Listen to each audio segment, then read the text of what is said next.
Nouvelle destination, nouveau paysage. Je vous emmène maintenant dans un quartier au nord-est de Séoul qui s'est vu récemment renaître de ses cendres. Je parle bien évidemment du quartier le plus hype de Séoul, Songsu. Surnommé le Brooklyn de Séoul, le quartier que nous allons visiter est surtout défini par ses murs, son architecture et ses nombreux cafés assez excentriques. J'ai donc essayé de sélectionner les meilleurs du tas. Bien sûr, qui dit café dit bouffe, et qui dit hype dit poulet. Aujourd'hui, j'ai voulu vous montrer pas un ou deux, mais 6 endroits de ce quartier à l'histoire fascinante, de manière très rapide, mais aussi, j'espère, assez détaillée. Mais d'abord un peu d'histoire. Au début des années 70, l'État a lancé son projet de construire la première zone à usine de chaussures handmade de Séoul, d'où toutes ces usines et entrepôts. Et ça marchait plutôt bien. Dans les années 80 et 90, le quartier de Songsu fournissait plus de 80% des chaussures handmade du pays.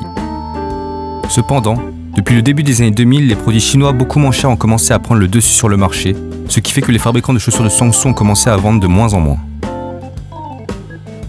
Les usines et magasins commençant à se vider et les prix de l'immobilier étant peu élevés, certains jeunes artistes et commerçants ont commencé à choisir ces anciennes usines pour ouvrir des cafés, des galeries, tout en gardant l'architecture et l'intérieur assez industriels.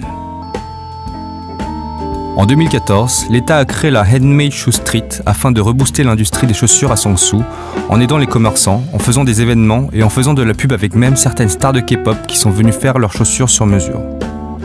Le coup de pub a eu un effet certes, mais pas assez suffisant, et les commerces continuent quand même de fermer. Bref, les artisans et les usines du quartier travaillent généralement ensemble pour produire des paires de chaussures, et certains ont décidé de se décentraliser vers la banlieue de Séoul, qui est beaucoup moins chère que le Songsu d'aujourd'hui. Ce qui fait que du coup ceux qui sont restés ici, ça les met un peu mal, donc ils s'en vont aussi à leur tour. Bref, annyeong à tous.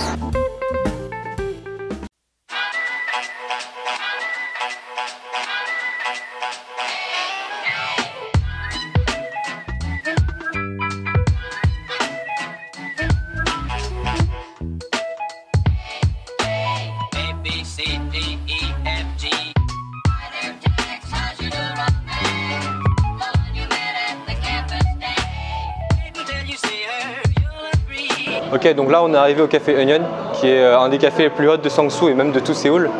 Et en gros, on peut voir qu'ils ont vraiment gardé l'architecture des usines, etc., de ce qu'il y avait avant, le décor.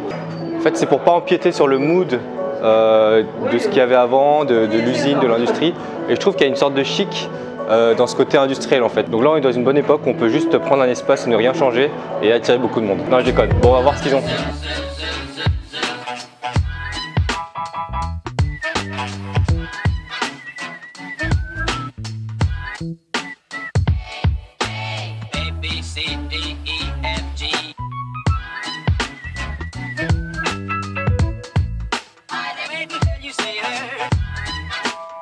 Ce qu'on vient de prendre là en fait c'est un pandoro. En gros c'est un pain italien avec du sucre glace au-dessus et c'est le plus connu du café Onion. Ils ont aussi un autre café Onion à Hanguk qui est le café avec les temples un peu plus traditionnels avec le palais royal, etc. Et ça là-bas aussi ils ont gardé la même architecture du palais sans changer en fait grand chose à l'architecture. Ils aiment bien garder le mood du quartier en fait, j'aime bien. Bref, du coup je vais essayer ce pain. Je vous avoue qu'il me donne pas, enfin j'ai pas l'impression qu'il a l'air super bon. C'est juste du pain quoi. Et ça paraît beaucoup trop sucré.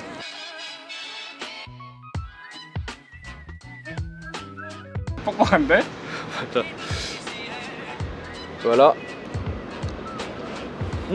그렇게 달지 않아. 난 진짜 달 줄 알았거든. 맛있어 생각보다. Je m'attendais pas à grand chose. Pas mal hein. 그러지 않아? 근데 내가 엄청 배고파서 더 맛있게 느낄 수 있어. 아, 포크 두 개를 먹었어. 아, 칼이 있었네. Et ça s'appelle Rose Aid. Donc, je sais pas si c'est parce que c'est rose ou si c'est vraiment à la rose. Mais c'était joli et assez instagrammable. On reste dans le thème. C'est un café vraiment fait pour Instagram. Du coup, on va voir quel goût ça a.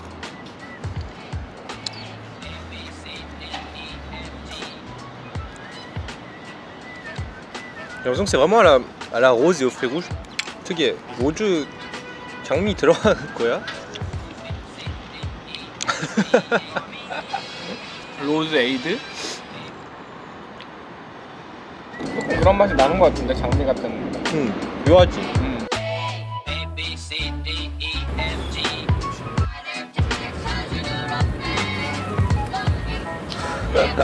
Donc là, on a fini notre pain. Et comme je le dis, vu que cette photo est super Instagram, je vais faire comme les autres, des petites photos en mode outfit of the day. Ok, donc là en gros t'as pas beaucoup de monde et là il commence à y avoir pas mal de monde. Donc c'est beaucoup des touristes et aussi des gens qui ont rien à faire comme moi je pense. Non en fait c'est les vacances. Bref, on va aller au prochain endroit, le Daimler House qui est genre le deuxième endroit, voire le premier endroit le plus connu du quartier.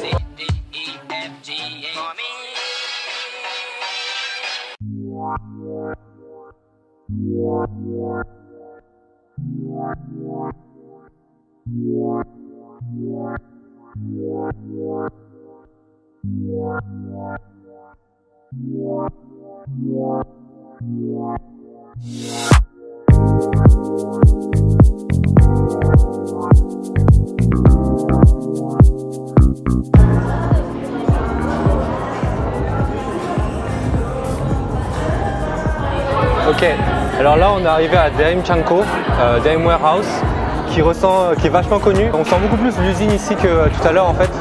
J'ai vraiment l'impression d'être dans un atelier des années 90 et en gros, vu qu'on a déjà eu nos cafés Instagram et notre pain, on va prendre à manger je pense et je vous montre un peu à quoi ça ressemble parce que j'avais vraiment envie de montrer genre vraiment à quoi ça ressemble, des bonnes images en fait.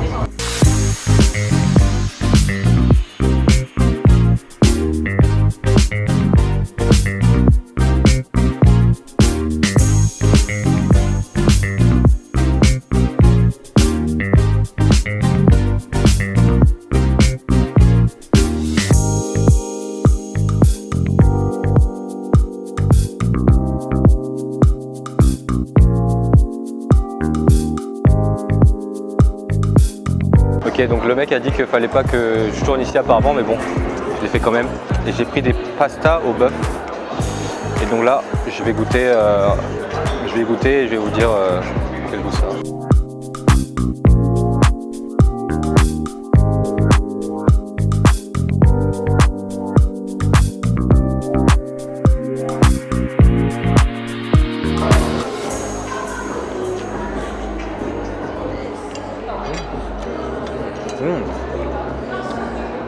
C'est pas donné, c'est genre 20 000. En vrai, ça va 20 000. Mais c'est vraiment bon. Le bœuf est pas mal et ça a un goût un petit peu épicé. Mais c'est pas dérangeant, c'est pas totalement fusion asiatique ou quoi. Franchement, c'est pas mal.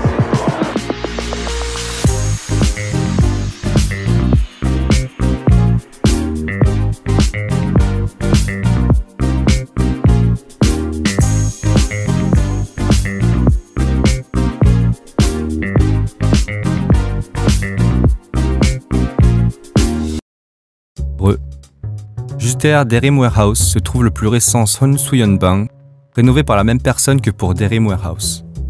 Yeonbang, qui signifie fédération, est un lieu où se mélangent magasins et programmes culturels en tout genre. Parmi ces commerces, on trouve des restaurants et même une boucherie.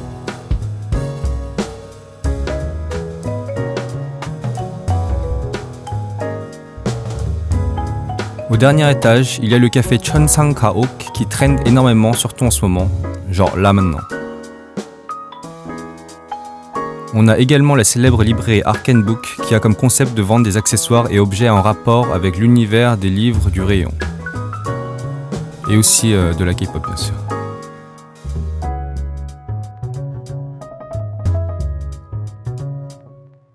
La cour est occupée par un énorme photobooth qui change de concept assez souvent. Suffit de taper #SonsuYeonbang pour trouver des photos.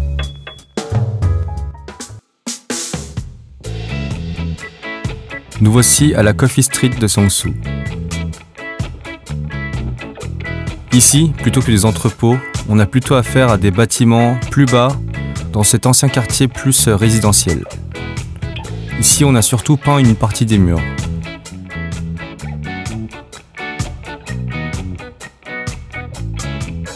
On voulait surtout passer par la Seoul Forest qui se trouve juste au bout d'une ruelle perpendiculaire. Pas ici apparemment. Voilà.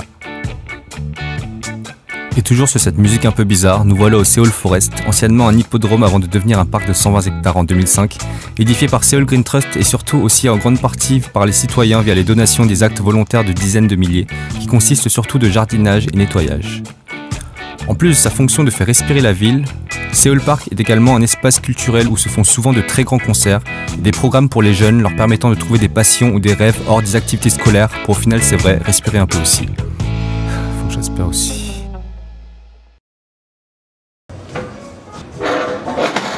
Alors là, je suis dans un café juste à côté de la Seoul Forest qui se trouve vraiment collé à la Café Street de Sangsu.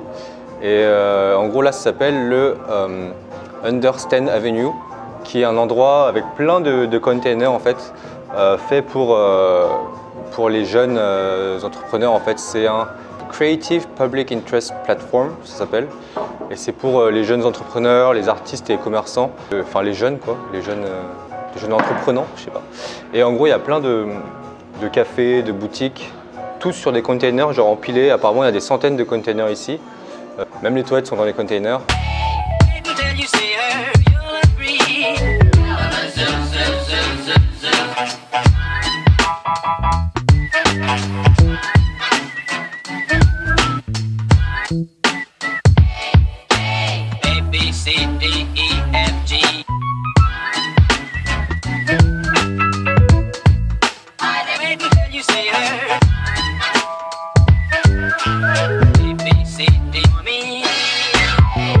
맛있어?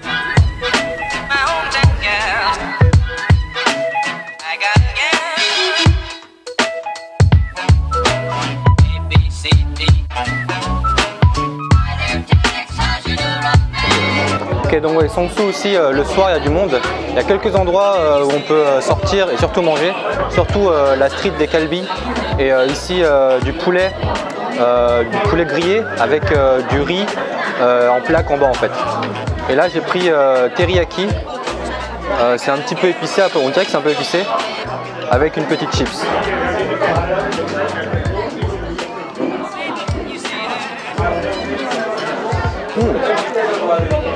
On dirait limite, c'est tellement tendre, on dirait genre du poulet, genre dans une soupe, mais genre un peu grillé en fait à l'extérieur.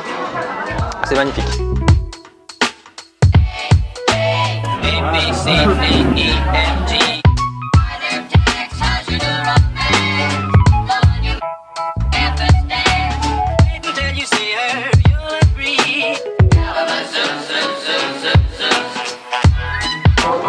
Alors bon, je vais vous laisser maintenant sur ce chicken et j'espère que la vidéo vous a intéressé, que vous aurez appris beaucoup de choses sur le quartier ou sur l'histoire de Sangsu et que ça vous aura peut-être donné envie de venir. Si vous avez des questions à propos de Sangsu ou autres, n'hésitez pas à les poser en commentaire.